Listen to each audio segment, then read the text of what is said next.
Great. Okay, I'm going to call this meeting to order.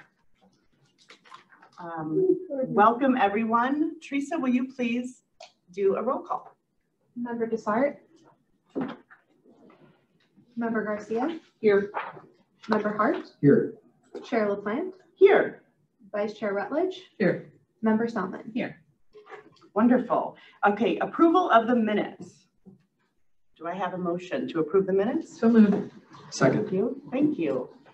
And because we have 4 of us here, we don't need to do a roll call. Is that correct? So, Or if we can still do it. you guys just did do a roll call, I believe. Right. For attendance. Yes, Yes, for For attendance. vote. 4 people, since there are 4 members here, you need to take a vote on whether to permit others to attend remotely. Oh, sure. Okay. Pursuant to the Illinois Attorney General's guidance to public bodies on the Open Meetings Act during the COVID-19 pandemic, dated July 2nd, 2020, county board members may participate without being physically present in compliance with the established provisions. And now we take a vote on that. We take a vote because there are 4 members of the committee present physically. Those members must now vote to allow the remaining members that are not present to attend remotely. Wonderful. Okay. Roll call, please, Teresa. Do we have a motion? Motion. Sorry, motion. Motion. Motion in a second. Motion to permit. Motion to permit these the board members who are not here physically to attend remotely. So moved. Second. Thank you. And is that a voice vote or a roll call? It's a roll call. Okay. Member Garcia. Aye. Member Hart. Aye. Chair LaPlante. Aye. Vice Chair Rutledge. Aye. Member Selman. Aye. Member Desart. Anytime members are remote, all votes must be taken via roll. Okay, thank you. Thank you. Okay, do we have? Not what we've been doing. Yeah, That's that's when you have a majority of a quorum in the room, we can do roll call votes. Yeah. So we have 4 members, so we You're can correct. proceed. Okay. Pardon me. Yeah, that's okay. Okay, wonderful. So now moving on to approve the minutes. Did we already get a motion to approve the minutes? Okay, and We now, did. and a second. So now we just need a roll. And we can just say We aye. can All just those in vote. favor? Say aye. Aye. Right? Okay, great. It wasn't official when I said that. Oh, Suggesting. oh, okay. I know. Do we have any public comments today? No. Okay, wonderful. So for my chairwoman's remarks, there's a couple of things I'd like to say right off the bat, which is welcome back to Member Selman. We're so happy to see her. This is her first meeting, and wow, we really missed having you here. So this is thrilling.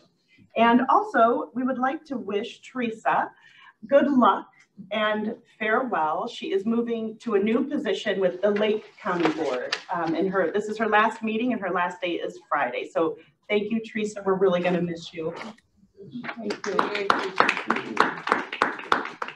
And so let's talk about the Fine Arts Festival. And hello to, I see Greg has joined us, Debbie, Barb, Shivali, hi everyone. We have been making tons and tons of progress, a lot of work. And as soon as, I think that's probably, oh, hello, Mark. It's so nice to see you. Everyone, this is Mark Ingram. Let me introduce Mark Ingram. He's going to be our producer for this event. Mark, hello. This is everyone. Can't wait. Hello, everyone. Can't wait for you guys to meet in person. So I would just, while we're waiting for Jim to join us via Zoom or in person, he wasn't sure what she was going to do. Let me just give you a little bit of an update. We have sketched out the headliners for this, the festival. And so far, this is what it looks like. There we go. Hi, Jim. Welcome. Hello, Lynn. How are you? I'm just going to go through a little bit of the schedule that we have fleshed out. So Friday night, we're going to have, oh, Greg, are you raising your hand? No, okay. Friday night, we're having Orbert Davis perform. He's going to be our headliner. He's probably going to do something like with his quintet and some jazz singers. So sometimes that production that he's done in the past has been called, you know, with the divas of jazz. That is also the evening that WDCV will be broadcasting live from the fairgrounds. So that's going to be a wonderful partnership there. So that's going to be a fantastic way to kick off this event. Saturday, during the day, we have Son Monarques, which is a Latin fusion group. We're also going to have dance floors set up so we can do a play on summer dance, which was Terry Jarris's wonderful idea. And they are going to bring their own dance instructors with them. So they're going to be giving instruction to the music that they are performing, which is just going to be phenomenal. They also have a group called Navi Olin, which is Aztec dance, traditional Aztec dancers and storytelling. And so they're going to be performing that and as well bringing in dancers to show how this is done. So we're going to bring in that definite educational piece to this event as well. And then in the evening, we're going to have the Eyes of March. So that's every person was saying, can we please get Jim Peterick? Can we please get Jim Peterick in the Eyes of March? We got him, so yay. And on Sunday, we've got Chicago Cats, which is a great big band. Wouldn't you describe it like that, Mark? Big, Yeah. huge Chicago brass sound. Yeah, kind of top R&B, really, really great band. Yeah, some R&B. And then we have Muriel, and that was also through Terry Jarrett's recommendation. And I'm totally what we do. She's from DuPage County. She's from Downers Grove. She lives out east now. She's flying in for this. And she has, once a year, she puts on a show in Downers Grove, and they have a huge turnout. So she'll be bringing all of those people to this event. She is the first woman, I believe, to win the National Picking Contest, which means like guitar picking. And she plays something that I've never seen before, which is a harp guitar. It really will blow your mind. So I'm going to be sending out video clips soon of everything that I'm putting together. She's going to do an audio-visual presentation at the concert. So she'll be performing and behind a big screen. That will be sort of showing different, highlighting what she's performing, what the pieces are about, and travel so that coordinate with the music from all the different genres and from around the world. And she's also going to be a workshop. So we're going to have, throughout this whole event, there'll be a thread of education. So that's where we are so far with our headliners, which is huge. So once we have them all, then we're going to be filling in around the headliners. And that's what Mark is going to be helping with, Mary and Orbert and I. So we're really on our way. And I think this lineup is terrific, really terrific. Let's see. We had a meeting, member Chavez and I, for economic development. Meeting right before the holiday with Ray. And we were talking about branding, about sponsorship. And so I gave him an outline of what our mission statement is, what we're hoping to accomplish, what this event really looks like. And he's taking his magical team and they're going to put it all together into wonderful branding for us. And they're doing that on the house, which is fantastic. And I'm going to start reaching out to our other community partners, and if you would like to give some updates before we turn it over, before we get to our agreement. It looks like we might have lost Greg. I know he's on vacation in Wisconsin, so maybe he's the Wi-Fi may not be fantastic. Let's see, Debbie has been hard at work with Arts DuPage, putting together with Jim the Call for Artists agreement. And and Sheila's been helping with that, and I have as well. We're going to have about 36 to 40, 43 booths available. And we've outlined everything that the artists will need and a form that they can fill out. And Jim will speak to that piece later, but we're making a lot of wonderful progress there. And these are going to be juried vendors. So we're going to make sure that this meets the standards of what we're doing in terms of artistic talent. And let's see, Jim, would you like to bring us up to speed on what you have been doing over at the fairgrounds? In terms of, we've updated the budget with some more specific line items. And would you like to talk about that? Walk us through some things? The timing right now of what we're doing actually started before this event. We were upgrading our whole website. So we're kind of incorporating the application process and things and payment process, ticketing process for your event into our new website. So that will all fold in together. And what I tried to do is update a budget with the things that we added into for the entertainment that's been brought on and trying to change some things up. And I apologize, I wasn't able to get this thing completed in everybody's hands, but just a couple things that I think are going to be critical in here that we need to determine. One is going to be our gate admission, where we're at with that, what everyone feels we think, and what projection that we're going to go for attendance. With what we originally had on our initial budget, we had a dollar amount of $30,000 in entertainment. We currently have, with the artists that are in line, some additional backline equipment and some additional sound that'll be necessary for those performers. You're at $35,500. We adjusted the entertainment to $40,000 and moved the advertising to $10,000. So we basically took 10 out of advertising and put 10 more into entertainment. And that's under the idea that our partnership with WDCB will be doing some advertising and picking up some radio spots for us and doing things like that. Speaking to my marketing guy on that, he feels that with social media and some of the targeting that you can do now for advertising, that could possibly work because you can really target your audience on the social media, and he thinks that they should be able to do a fairly effective job with the 10,000 there. You're not going to get a lot of other advertisement as far as paper, radio, things like that to promote this event. We're going to be dependent on our partners to help us through their social media and to help get the word out that way. Because we don't have a lot in that dollar amount for that other type of advertising, more traditional. So when I'm doing, what I did is I plugged in on this budget, the idea of 10,000 people in attendance. We moved this event to a 3-day event from the 24th, 5th, and 6th. So there are a couple more added expenses, but I kept it at 10,000 unless we come to agreement that we should be boosting that up a little bit. And I came to the assumption when I first did the initial budget, I was thinking more of this was an adult, not so much a family. More discussion was that more of a family is what we're looking to do here. So I kind of broke this down a little bit.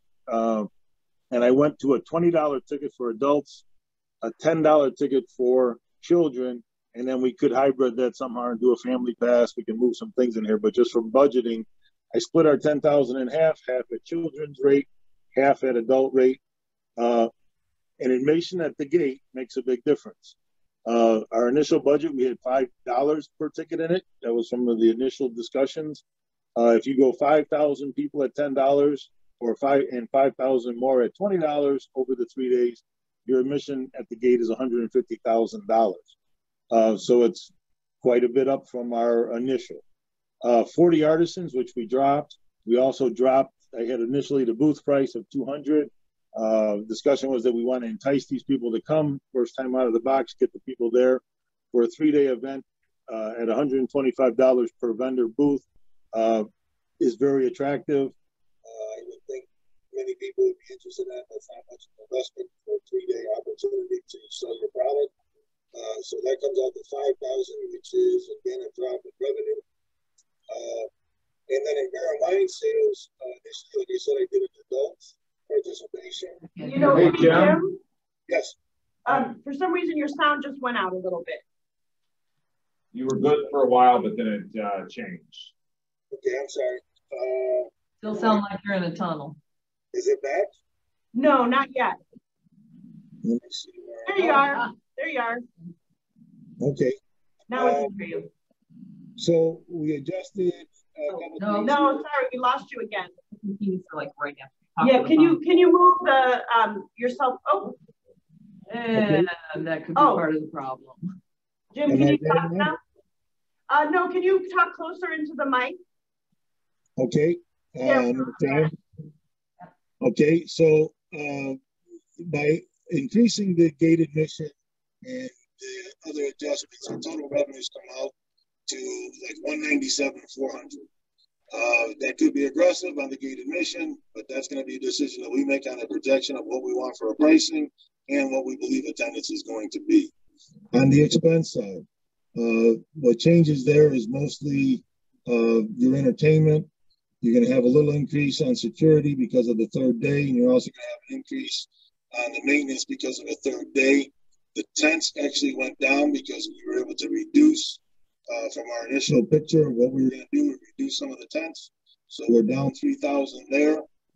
And as I mentioned already, we went down in the advertising. So we're remaining total expenses with the additions is 101,100. And of that, of the 40,000 we put in entertainment, 35,500 is accounted for so far. So that's where we're at on the budget. So we're going to need some more direction on how we want to move forward as far as gate admission, projection of numbers, and then what we want to do, because again, in the budget for entertainment, what that gives us right now is 5 acts, anywhere from 90 minutes to 2 hours per stage, 3 stages for 3 days. So that's only 5 acts so far that we have entertainment-wise. It's actually 6. Those are we have 6 of the headliners. 6? Okay, I'm missing one. I'm sorry. That's okay. So you might have dropped out. I just would like to ask if anyone has questions or needs him to repeat anything with the audio issue. He said he's going to send a copy when he's done, right? Yes. I will send a copy over. Okay, wonderful. Thank you, Jim. Yes, Vice Chair Rutledge. Thank you, Chairwoman. Jim, I've been kind of trying to work on food trucks, and it's not been going well. Either they're already booked or they have no staff. That's probably the biggest concern. So, and I'm pretty much telling them that we will not pay them to be there. So I guess give me a little bit more smooth wording for how to talk with them about, yes, there'll be 10,000 people there and you will make money, but we're not going to pay you to be there. That's going to be your problem with food trucks. You have different vendors. Food trucks are in a high demand, and they are kind of a in-out shot. They like to come in for a couple hours at a time and leave a site. You then have temporary food vendors. Temporary food vendors are your traditional fair food vendors. And when I say fair, I don't necessarily mean your fried food. Fair, you have some high quality. Marino's is one that I think of. They do a pork chop that's high-end pork chop sausage type product. They're local out of DuPage County. Those are the vendors that are more set up for this type of event. Food trucks aren't necessarily set up for this type of event. There are some food vendors who like to do these types of events because there is opportunity.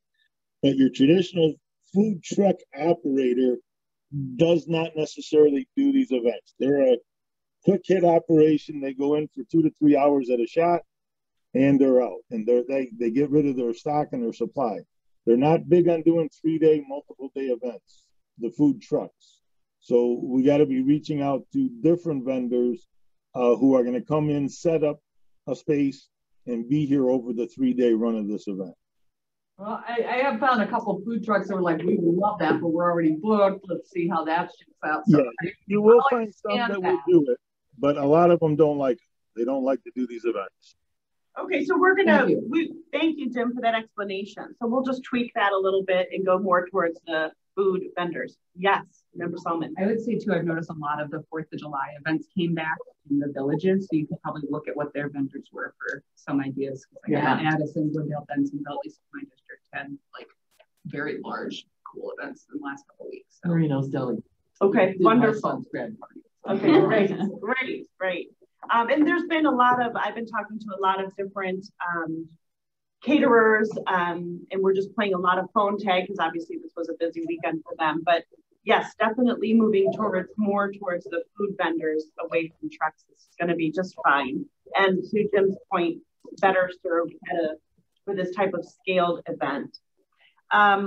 So we all look forward to getting that budget sent to us, that updated budget and some of those notes. But this is going to be fluid, just so everyone knows. Like when we look at how many people we're expecting, we might offer something like VIP pricing, which gets you, that Jim and I have discussed, that he's done at past events successfully at the fairgrounds, meaning you get front row parking and maybe something else. So we might even have another category for VIP pricing that includes different aspects of the festival.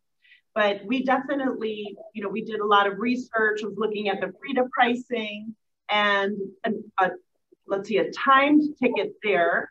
And Beth, please jump in and correct me if I don't have it exact, but I think a timed ticket there was like $28.50 per person. And then an untimed ticket, meaning just show up when you want, was more like $48.50 perhaps. I think it was 45, but yeah. 45.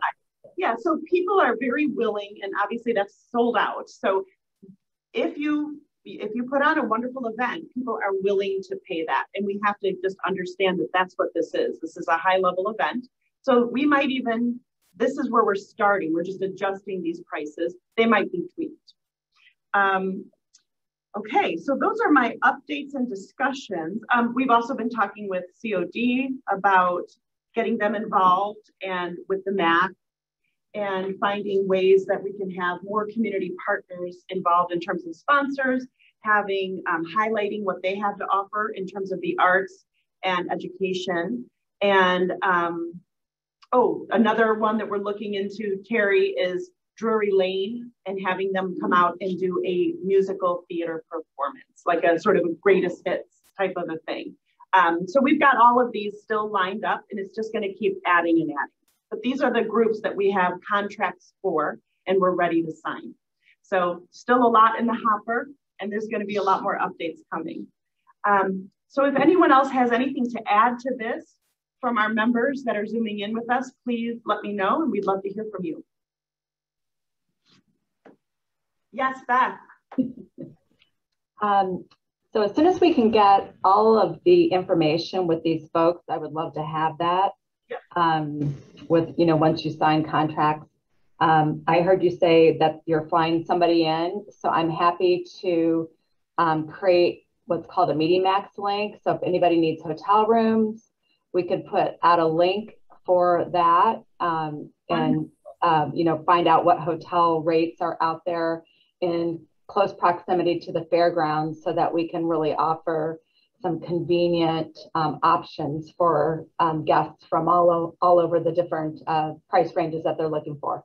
That would be fantastic. Yes, definitely. That's on my list of how to do that with you, because I think we should offer that for people coming in, hopefully for this event, or wanting to make a weekend out of it or an evening. So that would be fantastic. Greg, yes, I was just going to say, Greg, yeah. How about you? Lynn, sorry, you broke up there, or at least my internet connection got unstable when you mentioned your meeting with Ray Kinney. Did I hear you correctly that he is going, they did commit that they would do branding and marketing on the event? Yes, that's correct. Wait, I have not heard from Ray. Did he indicate to you that I need to follow up with him, or where did he leave it with you? He volunteered you for everything, basically. Thank you. I figured he would. He likes to do that. Yes, it was fantastic. So what we did was, and tell me if this is redundant or if this is the part where the connection was lost.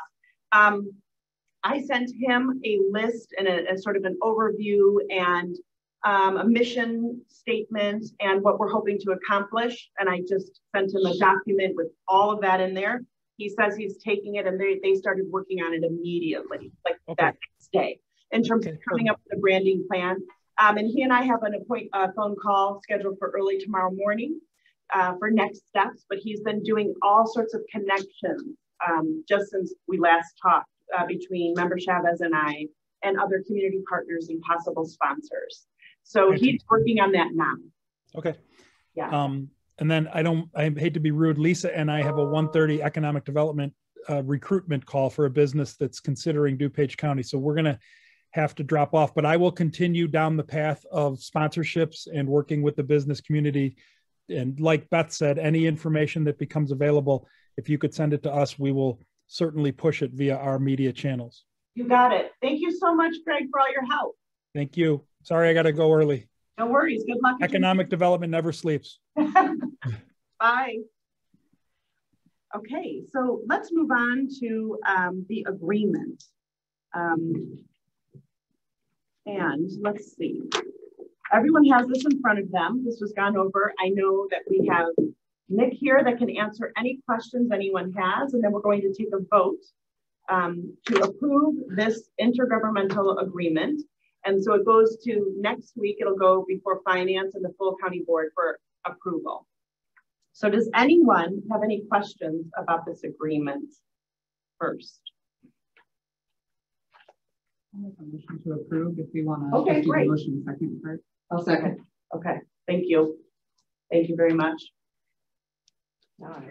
Any questions? Member Garcia. I did. I actually talked to Nick Patmeyer about this in terms of just, he said the state's attorney kind of put this all together. And so, you know, they did that. And so I just had a couple of questions on a couple of the things here. It says, and again, I'm just learning about IGAs as we go along, but it said that I'm trying to find it. All excess sponsorship funds remaining after completion of the festival shall be returned to the contributing sponsor. So who would that be? Like if we get like an extra sponsorship on top of the $100,000, then that would go back and whatever they make at the, I'm just trying to figure out what that means. If I could get a little clarification on that. Sure. Which Nick would like to take that.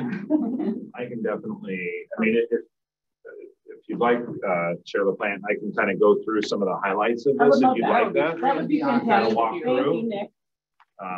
And then Nick, please correct me if there's anything I'm missing here as we go through. One small note to begin on is this is not an idea. This is a Okay. agreement between the Fair Association. It's not a governmental. Got it. Thank Oh, okay. The Okay. agenda says intergovernmental, just that's wrong. Yeah. Okay. So it's not an IGA. It's again, it's what? It's just an agreement between the Fair Which Association. by the wording, it's a little different than a normal IGA. Then, probably. Yeah, Okay, it's that's an what's agreement confusing me. because it's a private party. The Fair Association is a private party, and we're a government agency. That's why it's an agreement. Okay. So as we go through it, and the process that we went through, just so he knows, is we use kind of our template to start with, and then we met as a team through Zoom. State's Attorney Lynn, myself, Jim McGuire, Cheryl. I know Tim and did a big part of it. So this is the final product of it. As we step through it, you can see the first page. We're kind of establishing the purpose for the event, the dates, the 24th to the 26th, 3-day event. As you go through, we depict what areas of the fairgrounds will be used for this event, and it's depicted on Exhibit A at the end of the at the end of the agreement. You can see that the back part of the Fair Association property is the primary one, but it does give us the ability that, I mean, if for some reason the Jim agrees to it and the Ad-Hoc Fine Arts, it can expand accordingly, but that kind of corrals where we're going to be at. Number 2 basically says that the fairgrounds will keep that property available for the county for the duration of it, so they can't have other events in that area. Okay. Number 3 lines out that this ad hoc committee will make all the decisions related to the festival, including, you know, admissions, vending, what you guys are talking about right now, how much to charge. Do you want to charge? What you didn't mention was parking. You have the ability to charge for parking if you so choose to. What you charge, how you do that. The fair will provide all of the electricity, water, heat, air conditioning, and all of that. So it's definitely the Fair Association is responsible for all their other expenses, rent, using of it. So basically, you make the decisions, they make it happen. Is what that's saying.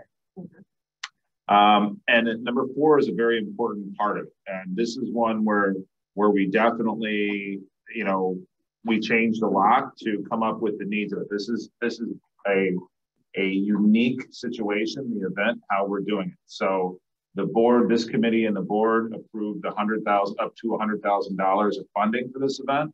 And so what we are suggesting, and you saw it today, is booking these events require a upfront deposit. And it's not fair to the Fair Association to say, deposit this. So we are fronting $100,000 to the Fair Association. They're going to run this like every other event they do, the fair, and they're going to have, detailed bookkeeping of what's happening. So they are authorized, they have $100,000, but those expenditures have to be approved by this committee. And that's the important part. And Jim is comfortable with that. All they're taking out of all that work is $1,800 a day. That's the expense that the Fair Association will be for all the utilities. And then we are, depending on the size of it, how many staff that Jim brings on, will be a direct reimbursement for the staffing that he needs out there.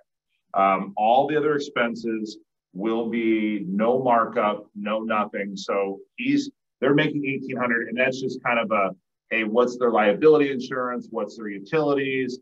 Things like that are kind of a fixed charge form. So it's $1,800 a day plus whatever staffing. I mean, and that's the beauty of the Fair Association. If you need 50 people to work it, he can find 50 people to work it. And that's the benefit of that relationship. So everything, all remaining, and that's an important one. A lot of questions came up on this one. All remaining funds shall be used for reimbursement of third-party expenses with no markup. Upon approval of the agreement from the reimbursement, Fair Association with a $100,000 deposit. So basically, what they're going to do is they will use $100,000 to pay all of these expenses, and you'll see another part coming up later on in this about if they make more than that. The next part, at the end of 4, this is more, 4 is more the legal agreements that are in a lot of ours. They have to provide the invoices and the accounting for that. Sponsorship. Keep in mind that with this one, if you guys achieve let's say you get 50,000 in sponsorships. This is telling you that you can spend more than $100,000 because you're only capped for $100,000 from the county contribution. If the event you guys raise 150 in gate fees, or you have 50,000 in sponsor, you can spend up to that. You can spend whatever you have, but the max contribution by the county is $100,000. Let's see as we go through here.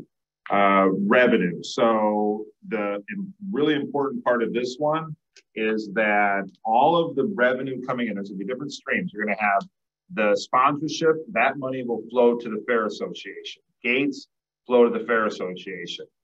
Food, fair, parking, all of that will flow there because all the expenses flow out. And so they already have 100, they get all this, they will pay all of the expenses, and anything left over will come back to the county. And then this ad hoc committee or the county board needs to decide what will happen with that. I mean, I would think maybe if it's as big of a success as it's looking to be, you put it in an account and you have it available for next year. However you want to do it, that's up to you guys. But, he's got, within 2 weeks of the conclusion of the event, he will provide a full accounting, write us a check for the difference, and hopefully we're well on our way for 2022. And then as you go on, the other items on it are more of like insurance and indemnification. They are carrying full liability insurance for this event, and that's the reason why it's on the Fair Association. We don't have the ability to cover for alcohol and things like that. They do, and that's another ability for that. To the extent permitted by law, the Fair Association will indemnify, hold harmless, all of this. I mean, that's typical verbiage. We know how it works, though. If somebody sues, they're going to sue everybody and see what sticks. But this is definitely kind of tried and true tested wording that we've got in our others. We are responsible for if there's damage. If let's say a riot starts out there, they don't like an event, and we are responsible as the county for the damage to the property over there. And that's number 8. I'm thinking we probably won't have a problem, but you know, it is because nine usually I will tell you is a staff member, because this is moving so quickly and there's so many decisions that have to be made in short order, you know, book this, book that, you know, do that. How we wrote that is Len will be the voice of this with whatever the ad hoc committee decides. She will be the liaison to Jim and the Fair Association. That's the quickest, most direct path to get this done. We went round and round on that one too. I mean, from a staff perspective, typically it's staff, it's not unheard of to do it with a board member, but we don't have the expertise that the chair of the plant has on this. And that's why she's there. But this is obviously at the direction of the ad hoc. She is the voice then for plants. And I think that kind of wraps it up. Yeah, thank you very much, Nick. I appreciate it. One thing that Jim and I talked about in terms of if we, you know, have excess funds is establishing and putting it into a scholarship. Like there's lots of ideas and lots of things that we can do for this, for DuPage students going into the arts, things like that. So that we can be quite creative here. And I would ask everyone to be very creative here and think about what we can do, because that's the beauty of creating something from scratch and out of thin air. You can do what you would like with your great ideas. So do bring all of your brilliant ideas our way. We would love to hear them. Does anyone have any questions about Nick's explanation? No. Okay. So then roll call Teresa on voting for approval. Member Selman? Aye. Member Desart? Member Garcia? Aye. Member Hart? Aye. Chair LaPlante? Aye. Vice Chair Rutledge? Wonderful. That passes, and I'm very excited. Great. Moving on to old business. Does anyone have any old business they would like to discuss? Yes. One quick question on the 25th. I don't know what the hours are when we're having the Latin fusion and the dance instructors, but there's another event happening that day with the Civil War. Is that just a different location? And I'm just worried about parking and how it's all going to work out. So I was just wondering if Jim's on. Jim, are you still there? We may have lost Jim's connection. He and I discussed. Oh, he is still there? I'm still here. Oh, good, Jim. Yeah, Did you hear? We do not have a problem with that. The Civil War show is actually an event that takes place more so in the morning. That would normally be wrapping up by the time that this event would start up, and it's on the other end of the fairgrounds at a different location. It's a long-term event. It's been on our grounds for a long time. We're very familiar with it. It should not be any impactful whatsoever to this event in the parking. The direction on the parking for the Fine Arts Festival will be through the county complex, and parking will be mostly in the parking deck and in the west lot on the north end. This particular event, the Civil War show, that parking and the vendors park on the south end of the fairgrounds. And again, most of those folks will be gone before the time this event starts. Yes, Thank you, Jim. Could I add something, Jim? Since this is a 3-day event, Friday, Saturday, Sunday, the parking deck plan for Saturday, Sunday, absolutely no problem. You have total use of our property.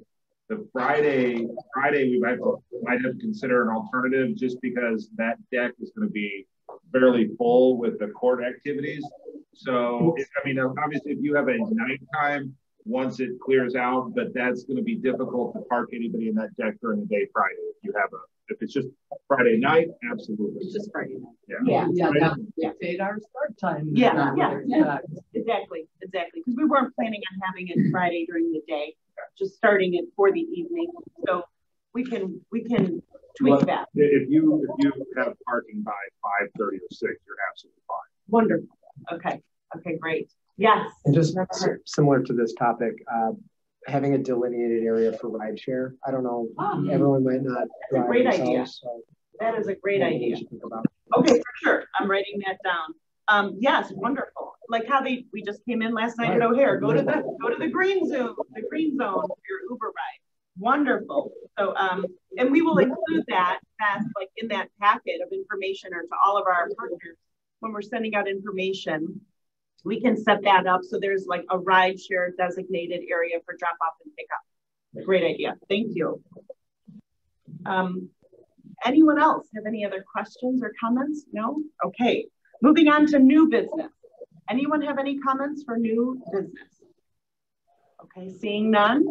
Then thank you, everyone. This meeting is, I make a motion for this meeting to be adjourned. Thank you. Roll call, please, Teresa. We can all do it. Oh, we can all do it. Yay. Okay. Bye. Thank you, everyone. We'll be in touch. The next meeting will be in 2 weeks, and you'll be getting lots of emails before then. Thank you, everyone. Bye. Bye now. When's the next meeting? Pardon me?